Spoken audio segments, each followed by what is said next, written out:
Hello guys, how's it going? My name is Dal, and so far in Midnight Alpha we've seen a number of different class changes, some of which look really good and some look actually a little bit scary. However, it is fair to say that Blizzard is going through some pruning and simplification for many of our favorite playstyles. But some of these changes I didn't like with mages, they're way overly simplifying Fire, Frost, and Arcane. Maybe Frost will be really fun, but I don't like what they're doing with Fire, for example. I don't want to be standing still and being a fireball turret, if you know what I mean. But for the classes like Warlocks, however, this class really needed the pruning. And some of the best changes I've ever seen are coming to this class out of all of them, bar none. Affliction in particular, they're getting rid of Malefic Rapture, which has been an absolute curse on that spec. And they're finally able to unshackle it. Demonology is getting some really awesome talents that may revolutionize their gameplay altogether. And Destruction, while still got a messy talent tree, does sound a lot better than ever. So for today's video, I wanted to do a quick overview of everything major coming to the class of Warlock so far for Midnight Alpha. As always, if you guys want to keep up with regular class updates or even more Midnight updates in general, be sure to follow the channel and subscribe. But otherwise, let's dive right in. Starting things off, we have the hero talents, and for Warlocks, Hellcaller, Diabolus, and Soul Harvester heroes specs are not necessarily really going through a major revamp. They're just getting a whole new row of talents, some of which are not necessarily new. Like a lot of them are going to be like a variation of the talents, or rather of the tier set that we have currently for the patch 11.2 in the Koresh build. For Hellcaller, the whole new row of talents is through the Fellwine, which simply increases the damage of Unstable Affliction, Chaos Bolt, State of Corruption, and Rain of Fire, and this effect is doubled while Malevolence is active, so there's some burst capability. With Devil Fruit, your periodic damage by your Wither has a chance to grant Malevolence for 8 seconds, which is kind of nice. As well as the final trait is Alzin's Iniquity, where Malevolence grants you an additional haste when you cast the actual ability, and it also increases the stack of active Withers by an additional 2 stacks. So it just makes the whole playstyle of Burst a little nicer, but the procs from Devil Fruit I feel like can also be quite valuable as well. Soul Harvester's new talents are going to be Manifested Avarice, which is pretty much their Koresh tier set. Each succulent soul consumed has an increasing chance to unleash a demonic soul, causing it to start swiping at your target and enemies around it for a few seconds. So this is like the tier set, except there with the tier set you used to proc this with a guarantee, but now you're going to be proccing it through a little bit of RNG. With Shared Vessel, you simply are increasing your mastery, which is kind of nice, and this buff is doubled whenever the demon is currently actively helping you and swiping you to target. With Eternal Hunger, increase the duration of the Manifested Avarice effect by 5 extra seconds and increase the damage of the Soul Swipe attack by 10%. So nothing super crazy for the Soul Harvester playstyle, just spawning that additional Clawing Demon. With the Diabolus, it's pretty much the same, as you'll be able to summon these demonic diabolic oculi, the eyeballs that'll be floating above your head, but they're giving them some more interaction than before. So you'll be able to summon diabolic oculus each time you are able to shorten the duration of diabolic ritual, usually by spending soul shards to do so. And all oculi are consumed whenever you get to summon one of your major demons, being the Overlord, being the Pit Lord, or the Chaos Mother. Point below that is looks that kill is while those oculuses are active, they'll continue to fixate and zap the enemy that your primary demon is currently attacking. So while they are currently active, they're going to add towards some additional damage. And whenever you do summon a demon to sacrifice those eyeballs and they explode, flying at your target, it also grants you intellect buff. So it's basically the tier set that we have right now in Koresh, just reworked as a set of talents for Diabolus specifically. Next, we have the Warlock class talents, and unlike some of the other classes out there that are going through like really big reworks within the class talents, you could see that the Warlock talents have been shifted around quite a decent bit.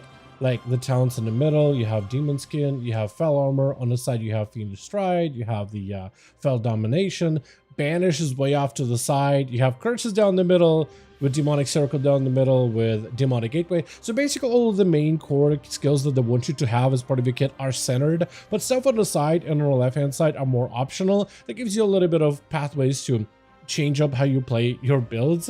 But there's not too many crazy changes for Warlocks when it comes to their class tree, mostly because a lot of their performance talents are in the spec talents, but some of the core abilities are being adjusted to help prune the class a little.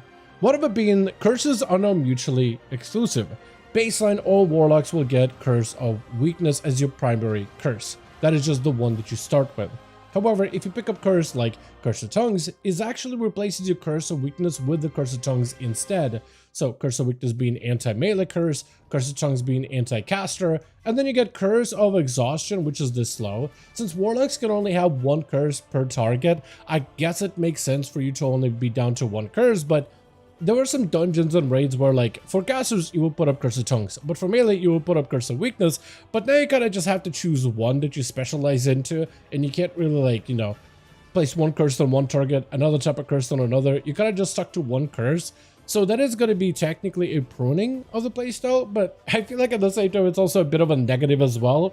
But I guess if you're somebody who had a hard time managing curses, this is nice. I just feel like this is actually a bit of a drawback for the class in general. Certain talents like Howl of Terror are now on the same row as Shadow Fury. So you have your AoE Disruption ability, you can only pick between one and the other, which means it's impossible for Warlocks to not pick up Mortal Coil as a CC ability or as like a substitute heal every 45 seconds.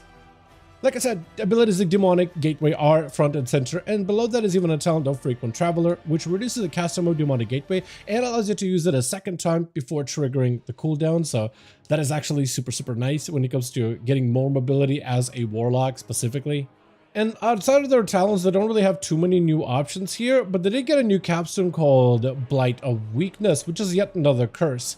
It's a 2-minute curse, where you call forth a cloud of decaying shadow over a 10-yard area, increasing the time between the enemy's attacks by 100% and reducing their critical strike chance by 10% for 12 seconds. So this is like a big debuff curse for a short moment, slowing down enemies' attacks. So like if, let's say, you're in a Mythic Plus dungeon, and let's say you're getting a, your tank is getting attacked by multiple mobs, you can use this as a cooldown to debuff those enemies to reduce the rate at which they auto attack your tank, letting him live a little bit better so they're not getting hit by as many attacks as frequently.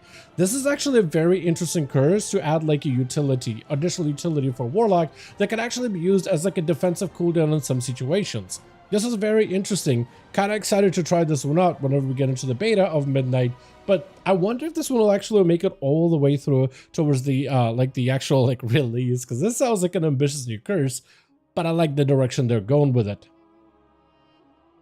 However, the vast majority of Warlock talent changes will be coming to Affliction, Destruction, and Demonology in a variety of unique ways. And these are actually some of the best talent changes that I've seen for Midnight so far, bar none. Like, I'm actually really excited about the class of Warlock because of all these spec-specific adjustments. Starting off with the spec of Affliction. The first thing you'll notice is the ability of Malefic Rapture is removed. It is gone entirely. Warlocks are instead going to be sacrificing their soul shards instead of on Malefic Rupture to either use Unstable Affliction to put up a dot on the enemy over 8 seconds, and you can apply multiple instances of Unstable Affliction on that target, and they may overlap. So you may have like multiple instances of Unstable Affliction rolling on the target at the same time, or you use those soul shards on Seed of Corruption. So instead of having one button that spends all of your soul shards, for the most part, now you have Seed for huge AoE, and then UA for a lot of strong single target and smaller target cleave situations. This takes Affliction Warlocks back to the Legion version, which is what Warlocks used to be like, and the Legion version of Warlocks worked really well, especially in AoE, where they were spamming Seed of Corruption and just doing mad AoE damage, not really having to do dot management playstyle, but just absolutely wreaking havoc with so many seeds you could spread. It was a lot of fun. So this is a version of Warlocks that worked well for PvE content in the past, working well in dungeons and in raid situations, with UA having some single target and cleave capability.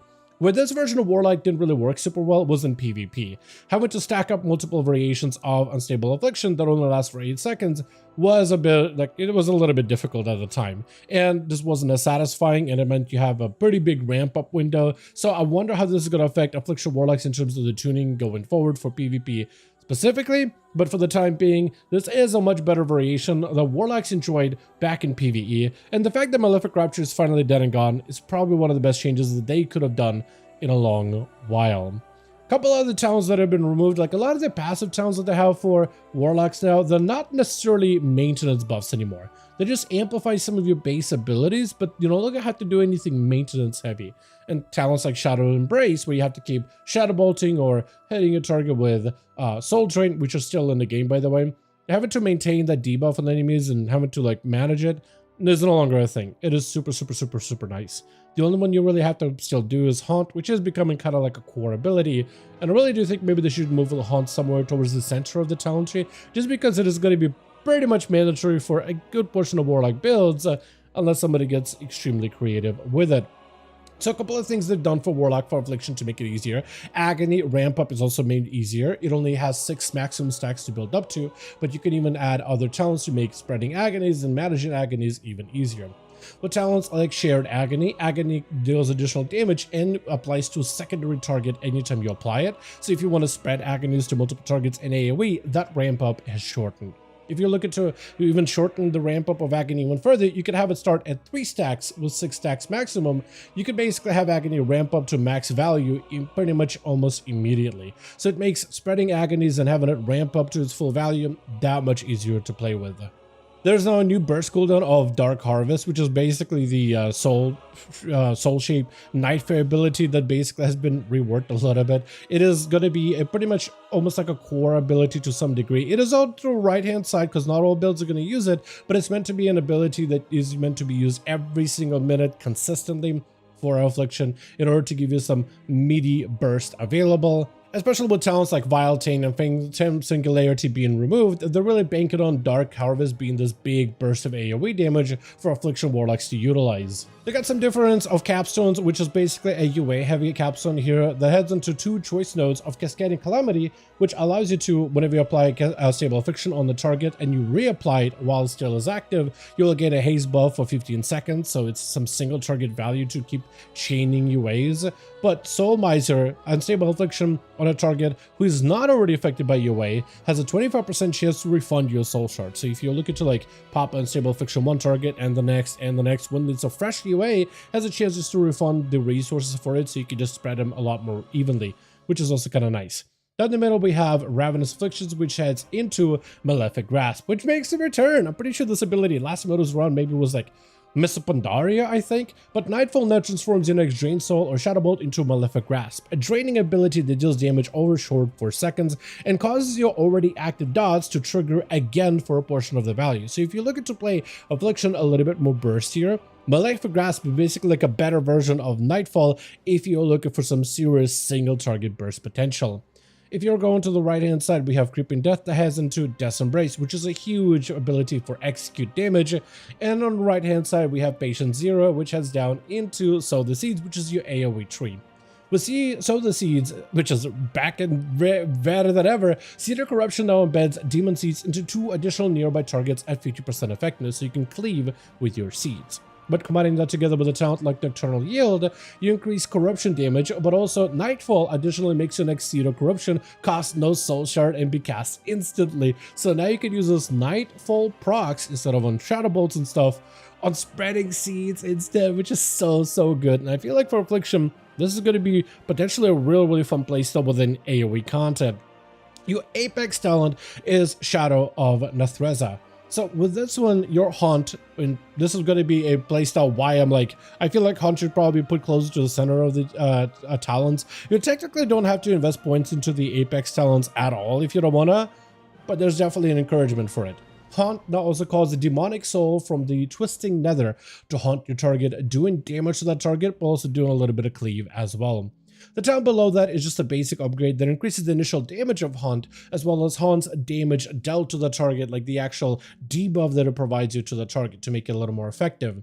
Below that is Shadow Nathreza final trait, where damage dealt by Haunt has a chance to release a desperate demonic soul to Fell Claw to target and leave him with a Carrier Swarm, which deals some single target damage from the Fell Claws and AoE damage from Carrion Swarm. So that should potentially be kind of nice if you're looking to add a little bit extra pressure from this singular, mostly single target ability that now has some cleave and AoE potential. The next spec is Demonology, and for Demonology, they're also doing a number of changes, where for Affliction, they are back to that Legion focus. For Demonology, they're trying something wild and new altogether, which actually makes you kind of a little cautious, but also a little bit excited about this spec altogether. First of all, one of the things that want to make it easier for Warlock is to simplify the rotation and basically have a focus on only a handful of demons. But one of those demons that they have a hard time keeping up with are the Wild Imps. Usually summon Wild Imps in like big clusters, and managing the number, a specific number of those imps can be very, very important. You need enough of them in order to use the ability of Implosion. You also need to have enough of them on the field before you summon your Tyrant in order to get the most damage out of your spec. And not being able to keep up with it is pretty bad, but keeping up with it is a huge damage gain. So it requires you to have a bunch of weak auras and a bunch of trackers to make sure that you're keeping up with all those little imps, because it's really hard to tell just how many exactly there are on your screen. So they wanted to make imps easier to manage. 1. Imps hang around, like in Battlefield, in combat, a little bit longer than usual in between combat encounters. For up to 40 seconds, they will not just randomly fade as long as they're not attacking someone and spending their energy. Initially, you will have a cap of only 3 imps baseline, however, and the class itself has been adjusted in order to basically compensate for it, so you don't have to manage a lot of imps. At first, you're just basically gonna just get up to 3. However, this cap can be upgraded if you're looking to heavily invest into imp-specific gameplay. So if you're playing imp heavy talents, you have a couple of ways in order to expand how many imps you have, with things like imp mastery, which increases your cap by 3 and further increases their damage, or you can go further with other talents such as Hellbent Commander, further increasing your cap of imps to, if you pick up all the talents, to 9 potentially, while also increasing the haste of imps by 5%, so they attack a little bit more rapidly. They also changed the way Hand of Gul'dan works completely. So usually when you use Hand of Gul'dan, you call down a demonic meteor that will summon imps and will still consume 3 soul shards. But once you hit your cap of imps, Hand of Gul'dan actually transforms into another ability altogether. While you're at max imps, however many that is, 3, 6, or 9, depending on your talents, this ability then becomes Eye of Gul'dan instead, which will deal Shadow Flame damage to a singular target. So this ability changes and will actually switch to like, hey, you hit your cap, I'm changing it to a whole nother ability, so now you know you've reached your maximum number of imps if you're looking to do something crazy with them. If you're continuing to play into imp heavy playstyle, you can pick up other talents like Infernal Rapidity, where imps have a chance to, whenever they cast Fel Firebolt, chance to initially cast an extra Fel Firebolt at 200% effectiveness, so they can fire them a little bit more rapidly. And with talents like Ancient Imps, you actually will summon 3 Ancient Imps every 15 seconds, just automatically. Ancient Imps benefit from old Wild Imp bonuses, and you can only have 3 Ancient Imps active, so those guys can be like an extra reinforcements for your original Imp army. However, you could also go into a Dread Hound playstyle with the Dread Stalkers and really trying to reinforce that play specifically.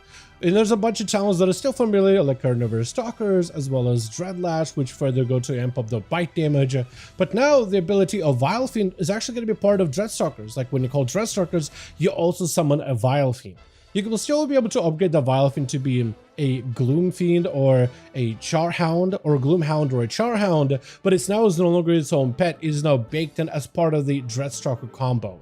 Another thing you'll notice is actually Summon Felguard is on a side, and it's not inherently given to Demonology as a baseline.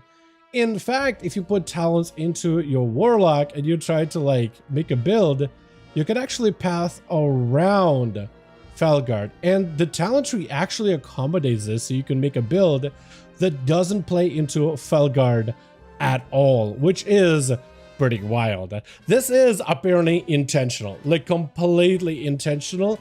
Felguard is no longer a baseline requirement for Demonology Warlock, so many players are wondering, is this actually optional, and can you actually make a build without a Felguard?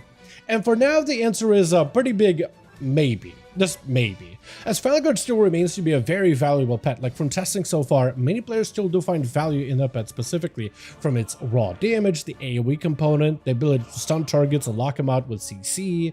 However, you can actually opt out from this pet. There's not a lot of talents that cause you to, like when your imps would expire and other pets would expire, your Felguard would be empowered. There's not a lot of talents that just simply buff the damage of your pet when he is active. There's nothing that actually interacts with Felguard in a very specific way. He's just a strong pet all by himself, but there's nothing that is like inherent to increasing the effectiveness of your Felguard from other demons or other talents, except for these two right here, Fel Armaments as well as Doomguard bracers.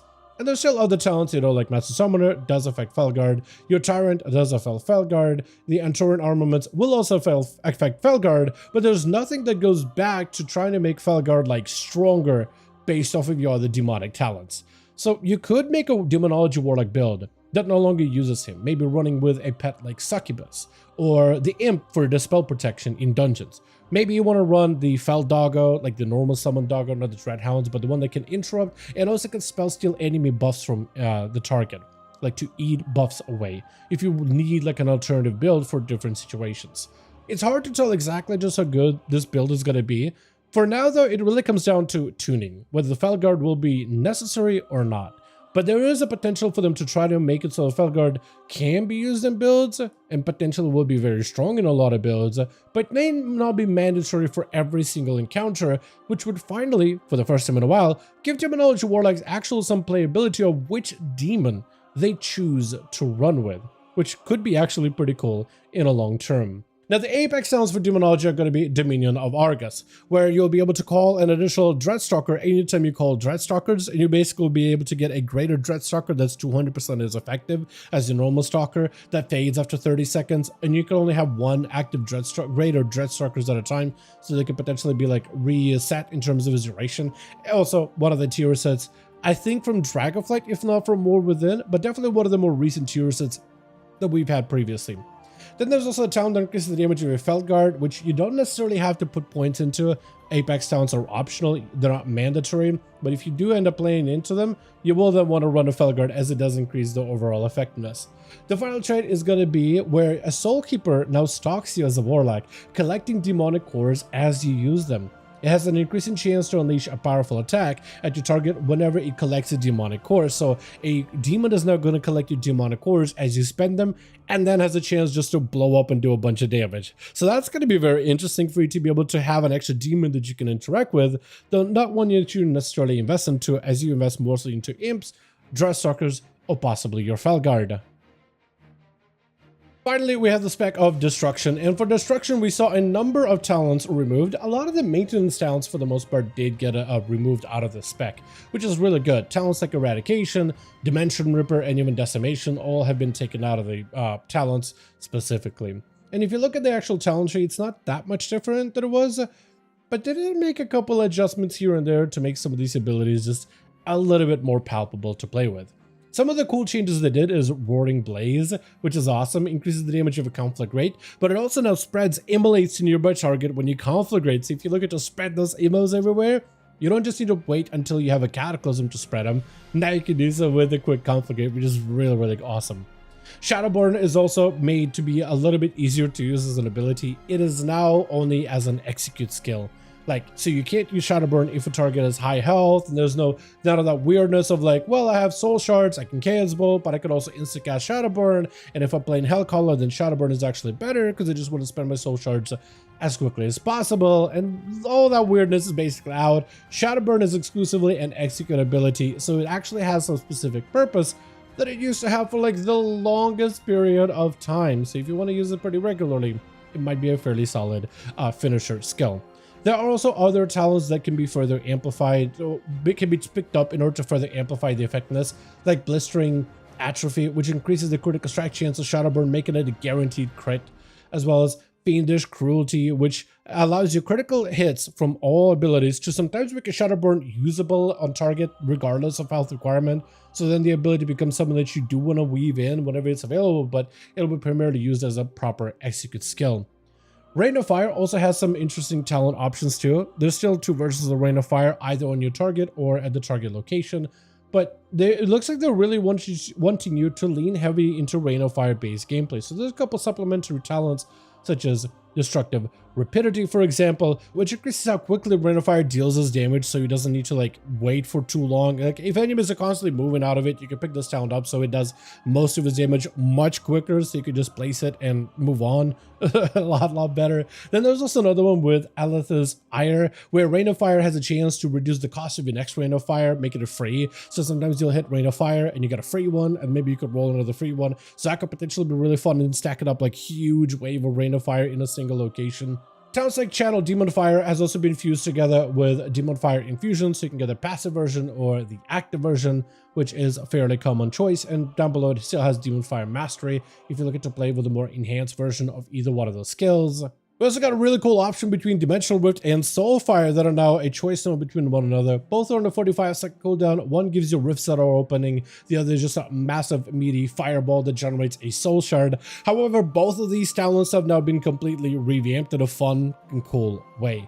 While Dimensional Rift has like charges that you're able to burn as much as you want to with the 45-second recharge, while Soulfire is meaty damage and fairly solid resource regen, both of them now summon an Overfiend. A big demonic demon, or a big green hellfire demon that casts chaos bolts at your target. So now you have control whether how you summon it. You no longer have to wait until you need to summon one. Anytime you open up a chaos chair, and there's actually 3 different rifts that are available, so it's a bit RNG, but possibly you could RNG 3 chaos chairs back to back. Opening a chaos chair or casting Soulfire summons an Orifin for 8 seconds. So now there's a more guaranteed way to summon this demon. Instead of building up to it, you could just call one immediately. So you have more of a consistent way to call it, or possibly play around with a bit of RNG of Reign of Fire of Rifts and potentially summon up to 3 of them in a single go, which could be really fun. There's also a new capstone here of Mark of Ruvarad, which is also interesting. Your primary demon's critical strikes deal 20% additional damage as Shadow Flame, and your Mastery of Chaotic Energies increases the damage dealt by this effect as well. So you could potentially make your demon as a Destruction Warlock more potent, which is actually kind of interesting. And this is only your primary demon, so it won't be somebody like your Infernal. And if you are picking up this talent, there's a good chance you don't want to be going Grimoire or Sacrifice. So if you are playing with an Imp or a Succubus or a Foul Hunter or any of the other pets, potentially if they get more crits, so it gives you some crit scaling, this could be maybe some decent bit of overall damage. Your Apex talent is going to be Embers of Neelam. I try to figure out how to pronounce this. I think the only way, I mean, I did some research, but only thing I come up with is Neelam. So maybe I'm saying this incorrectly. So that is just how it's going to be for this video. If I'm wrong, let me know in the comments and tell me how to say it correctly. But that's not a word. That's a planet made up within the WoW universe. So I couldn't really find how do you pronounce it correctly. But Embers of Neelam is what we'll go with them. Casting Incinerate has a chance to evoke the Echo of the Dark Titan's power, which pretty much just shoots a massive space laser from the sky down below that does quite a lot of damage. Below that is a upgrade node where memories of Dark Titan destruction flash in your mind when you evoke the power, increasing your critical strike chance and haste. And the final trait is going to be whenever you cast a Chaos Bolt or Rain of Fire, you evoke a portion of the Dark Titan's power. If no target is sitting under your Rain of Fire or getting hit by Chaos Bolt, it'll also just pick a random target that is currently getting hit by your Immolate, and it'll select them specifically to make sure that you don't lose out on the value of this additional damaging effect. But with that being said, as always, I do want to thank all of you guys so much for watching and hope you guys did enjoy this update. If you did enjoy it or found it informative, go ahead and give it a like. I would very much appreciate it. Also, be sure to join our Discord community, especially if you want to keep up with the regular midnight updates or potentially new content for War Within, as we are heading into the final patch of 11.27, hopefully sometime soon. Also, let me know your thoughts in the comments down below, and as always, I'll see all of you guys in our next one.